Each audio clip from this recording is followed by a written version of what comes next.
और मंच पर उपस्थित बहुत ही पुराने समाजवादी नेता शेखर बहुगुणा जी और बड़ी संख्या में जो नेता हमारे बैठे मंच पर, कांग्रेस पार्टी के, समाजवादी पार्टी के सभी हमारे नेता, संगठन के सभी पदाधिकारी,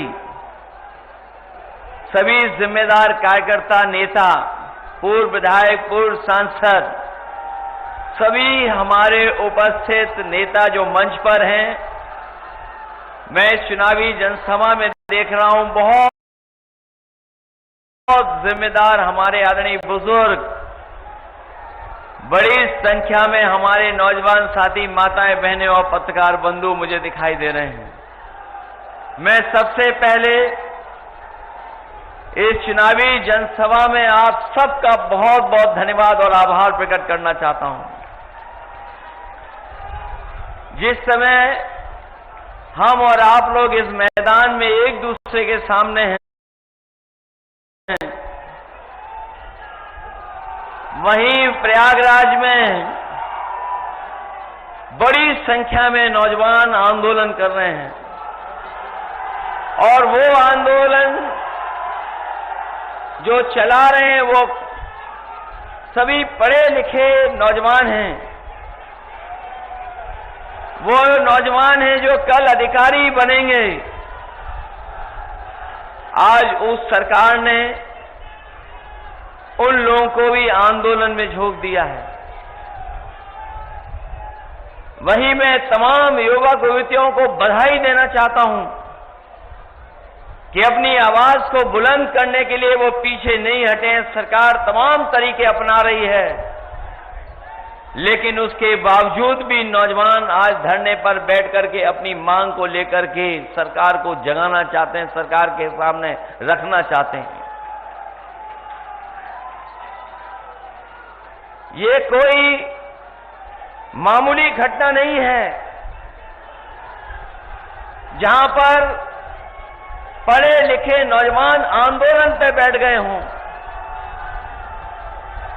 वैसे तो मेरी इच्छा ये भी थी कि मैं सबसे पहले उनके आंदोलन में शामिल होता जाकर के, उनके बीच बैठता जाकर के, लेकिन मैं ये बात जानता हूं बहुत सारे लोग छात्रों का, नौजवानों का आंदोलन को ये भी कह देते कि राजनीति से प्रेरित है, इसलिए उस आंदोलन में नहीं गया। लेकिन मैं इस मंच के माध्यम से उनको बधाई भी देना चाहता हूं और उनका समर्थन भी करना चाहता हूं कि उनकी मांग जायज है। और जिस समय उन्हें पता लगा कि कहीं ऐसा ना हो कि आंदोलन में मैं भी शामिल हो जाऊं जाकर के, उन्होंने खबर सुनते ही छात्रों को हटाना शुरू कर दिया। कई छात्रों को हटाने में कामयाब भी हो गए। जो हमारी बेटियां, बहनें बैठी थीं, उनको बिना महिला पुलिस के लोग उठाने लगे जाकर के, और जो नौजवान थे वो शादी वर्दी में पहुंच करके उठाने लगे। इस कायराना व्यवहार के लिए मैं सरकार की निंदा करता हूं।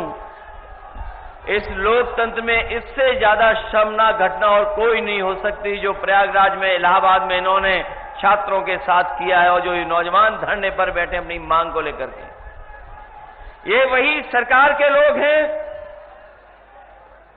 जो लोग ये कहते हैं कि 1 नेशन 1 इलेक्शन। ये सरकार वो है जो कहती है 1 नेशन 1 इलेक्शन। लेकिन सोचिए, उत्तर प्रदेश में एक चुनाव नहीं करा पा रहे हैं। चुनाव तो छोड़िए, जो हमारे छात्र नौजवान हैं उनकी परीक्षा भी नहीं करवा पा रहे हैं। जो लोग कहते हैं एक इलेक्शन पूरे देश में एक साथ हो जाए, वो हमारे नौजवानों की परीक्षा भी नहीं करा पा रहे हैं। लेकिन हम जानते हैं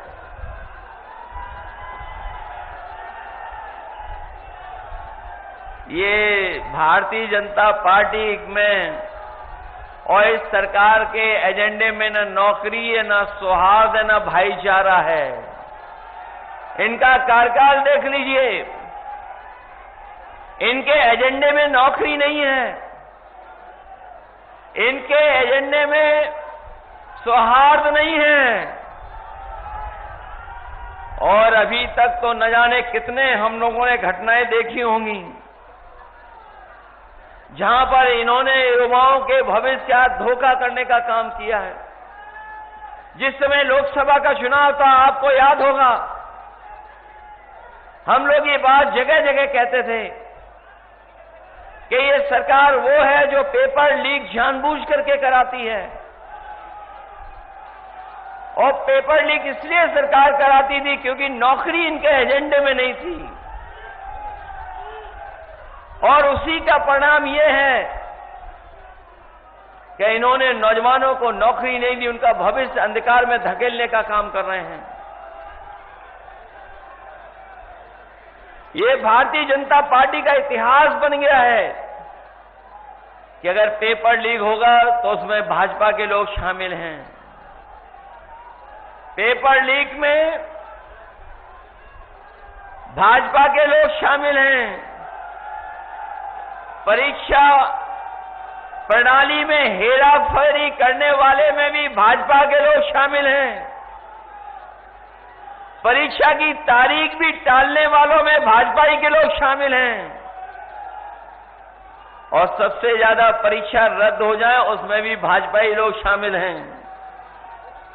आरक्षण मारने वाले भी भाजपा ही हैं, और रिजल्ट लटकाने वाले भी भाजपा ही के लोग हैं। और अगर रिजल्ट बन भी जाए, आ भी जाए, तो कोर्ट में भी लटकाने वाले अगर कोई हैं तो वो भाजपा वाले हैं। नौजवानों के भविष्य के साथ बड़े पैमाने पर खिलवाड़ कर रहे हैं। और इधर तो जब से समाजवादियों ने पीडीए का नारा दिया है, इन्हें डीएपी भी पीडीए ही नजर आने लगा है। ये जब दूर से देखते हैं डीएपी, उसे में भी पीडीए दिखाई दे रहा है इनको। ये अक्षरों से खिलवाड़ कर रहे हैं, अक्षरों से दुश्मनी रखते हैं, इसलिए पीडीए के साथ तो कर ही रहे हैं धोखा। वहीं डीएपी भी कहीं किसानों को उपलब्ध नहीं करा पा रहे हैं।